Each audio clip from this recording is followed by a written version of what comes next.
et bienvenue à tous dans un nouvel épisode d'Archiculture. Nous sommes aujourd'hui à Boulogne-sur-Mer en présence de Simon Impense. Bonjour. Simon, bonjour. Vous sortez donc de vos études d'architecture. Comment cela s'est-il passé? Alors moi j'ai fait l'école d'architecture de Versailles juste après le bac. J'ai eu un parcours à l'école classique, mais bon, si je peux retenir 3 points, c'est bref. Première année, j'ai fait un stage au Chanel, la scène nationale juste à côté, avec la rencontre de Loïc Julienne, qui était architecte, donc l'associé de Patrick Bouchin, qui est la figure à l'heure actuelle de cette architecture un peu alternative participative. Ensuite, je suis parti au Japon 1 an, où là j'ai découvert une façon de faire, un savoir-faire lié aux matériaux, au bois.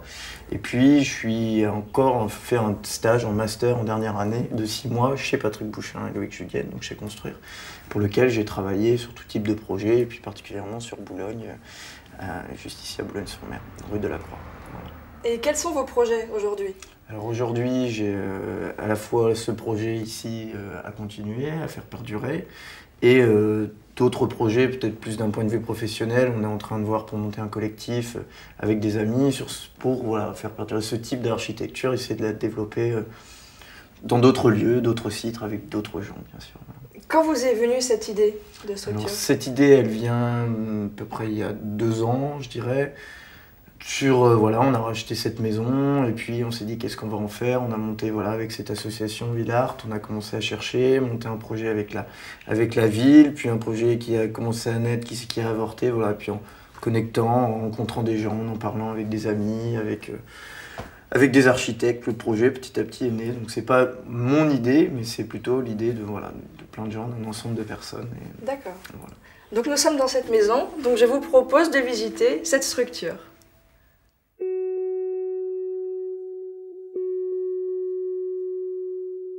Alors, la Téléma, en fait, c'est un projet qui a pour but de faire naître donc un lieu culturel, de définir le programme tout en construisant l'espace. Au sein du chantier, au sein de la rénovation du lieu, qui était quand même une maison plus que délabrée, on a décidé d'inviter en fait, des artistes de tous les champs culturels et artistiques possibles et de les faire venir, de travailler avec eux, de leur proposer un espace voilà, en déconstruction, sans cesse en mouvement, et de voir comment eux, de par leur démarche artistique propre ou leur propre recherche, ils pouvaient faire avancer un petit peu la démarche architecturale, la démarche aussi, on va dire, de l'image du lieu. C'est-à-dire que c'est eux qui, par leur dynamique, par les expositions, par les interventions, qui font venir les gens et qui font transformer en fait l'image générale au sein de la ville, petit à petit, pendant le chantier. Avec Kinya Maruyama, qui est donc l'architecte, plasticien, artiste qui est venu du Japon ici, il nous a d'abord en fait montré le temps du chantier, là, des 3 semaines intensives, une créativité, une façon de faire, un savoir-faire avec un maître charpentier qui est venu avec lui. Et on a abouti à voilà, un premier élément, une mezzanine, un premier niveau, qui est voilà, une manière un peu, on l'a défini comme une coque de bateau, une écaille de poisson comme on veut, avec des planches, surtout de la récupération, du plancher récupéré, des dosses récupérées. Alors Téléma, c'est un mot qui vient de l'abbaye de Thélème, de Rabelais.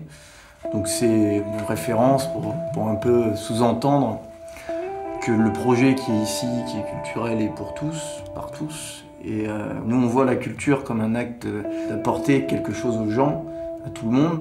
Et c'est un peu l'imaginaire qu'a développé Rabelais dans son livre dans Gargantua, et c'est l'image qu'on a voulu transmettre par ce mot. D'un lieu qui est ouvert, mais qui est là pour une culture libre de tout mouvement.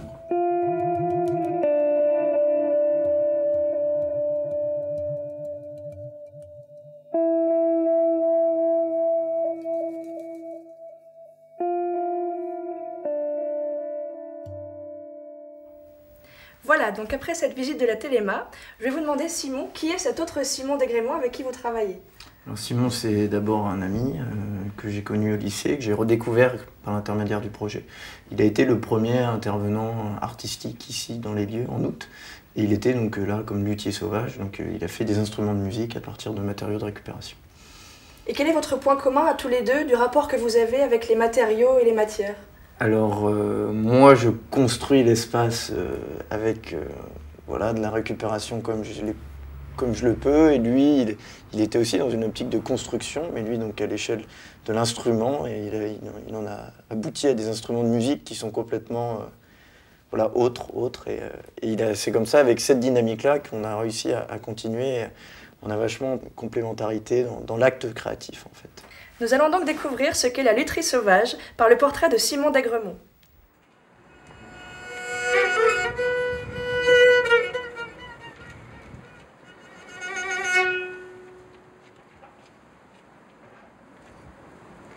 Simon d'Aigremont, musicien et luthier sauvage.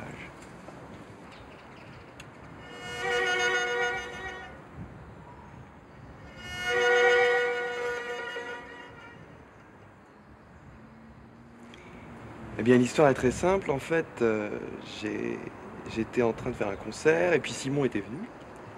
On s'est retrouvés là. Et il m'a parlé de son projet qui était basé sur la récupération de matériaux et puis la reconstruction d'une maison. Moi, étant à mes heures perdues luthier sauvage, j'ai saisi l'occasion et puis Simon m'a demandé de venir en résidence d'artiste dans ce lieu où j'ai pu, à travers les ruines de cette maison, récupérer plein de matériaux et en faire des instruments.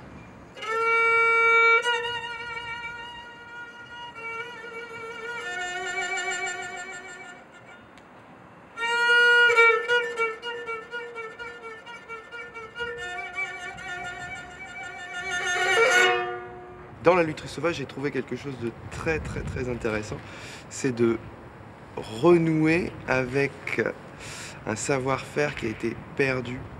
Et donc, dans cet aspect de construction d'instruments avec des matériaux de récup, on renoue avec ces savoir-faire. Et par le biais de cette résidence que j'ai fait à la Téléma, j'ai essayé de prouver aux gens qu'il était très simple de concevoir ce genre d'instrument, un violon bidon. C'est vrai que le violon, on a tendance à se dire que, oh, mon Dieu, le violon, c'est fait par des luthiers, ça doit être très dur, il y a des rapports de tension et compagnie. Mais en fait, c'est très simple.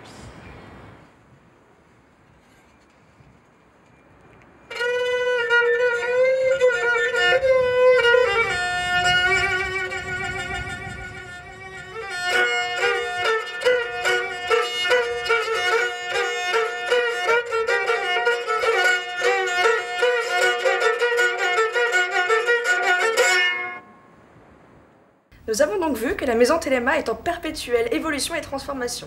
Il y a d'ailleurs en ce moment encore beaucoup d'activités. Simon, que se passe-t-il dans le jardin?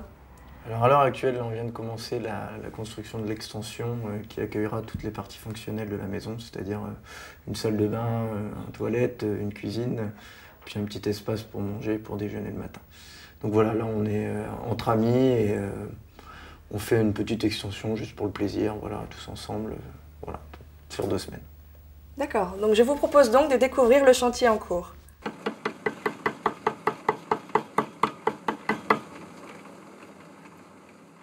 Alors, nous sommes en train de construire l'extension à l'heure actuelle, donc, qui vient sur l'arrière-partie de la maison, qui est l'espace programmatique, on va dire, du lieu. Donc, qui va accueillir salle de bain, cuisine et puis petit espace pour se détendre. Donc là, on est en train de faire dans un premier temps tout ce qui est fondation, avec la délimitation, le placement de la salle de bain, etc., de différents espaces, pour recevoir ensuite la charpente du bois. On a commencé à travailler. Voilà, donc on est 5 et 6 architectes ou étudiants en architecture à bosser sur le chantier depuis 1 semaine et demie, jusque encore, je pense, 2 semaines.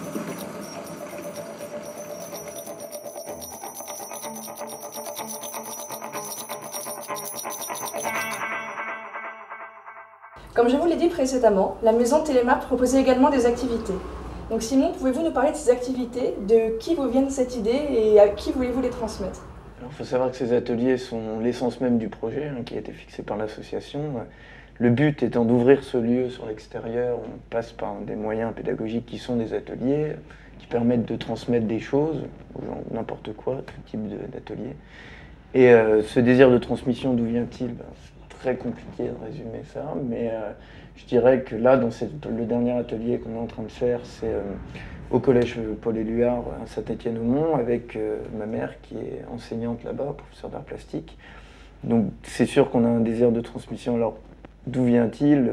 Je citerai plutôt Fodé Sidibé, qui est un plasticien qui est venu ici pendant une semaine du Sénégal, qui disaient voilà, qu'en Afrique, il y a il y a une communauté, et avec l'occidentalisation, un désir d'individualisation, alors que chez nous, on est dans une individualisation qui est devenue extrême et qu'on cherche ce retour vers le groupe, vers la communauté. Et ici, on est dans un projet voilà, qui est plus sur cette dynamique-là, vers un regroupement des gens, de retrouver des liens, des choses au sein d'une société ultra-individualiste par l'intermédiaire de la transmission. D'accord. Je vous propose donc de découvrir ce projet au collège Paul-Éluard à Saint-Étienne-au-Mont.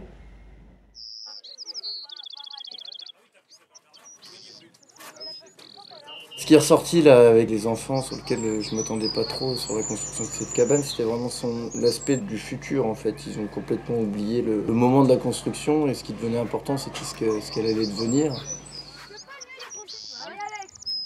Ça va casser. Bah non, c'est plus solide. Après, l'avenir de la cabane, il est soit voué, c'est sûr, à être détruit. De toute façon, on a fait une architecture qui ne peut pas tenir, vu qu'on a utilisé pas mal de voiles. Donc je pense que, vu la région, elle va soit être arrachée par le vent, soit arrachée par leurs propres camarades, comme un peu leur hantise, dirons-nous. Et sinon, bah, elle sera peut-être appropriée, c'est peut-être un autre avenir approprié par les autres élèves. Ce qui serait bien sûr le plus intéressant sûrement, bien que c'est plus compliqué, toujours plus compliqué, parce que même eux-mêmes se disent prêts à ce qu'on se l'approprie, mais au vu de leur comportement, ils se tiennent quand même à ce que ça reste leur objet.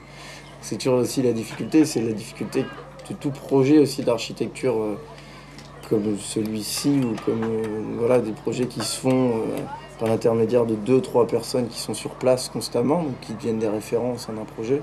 C'est de savoir à quel moment nous, on doit partir et laisser voilà, le lieu vivre de lui-même.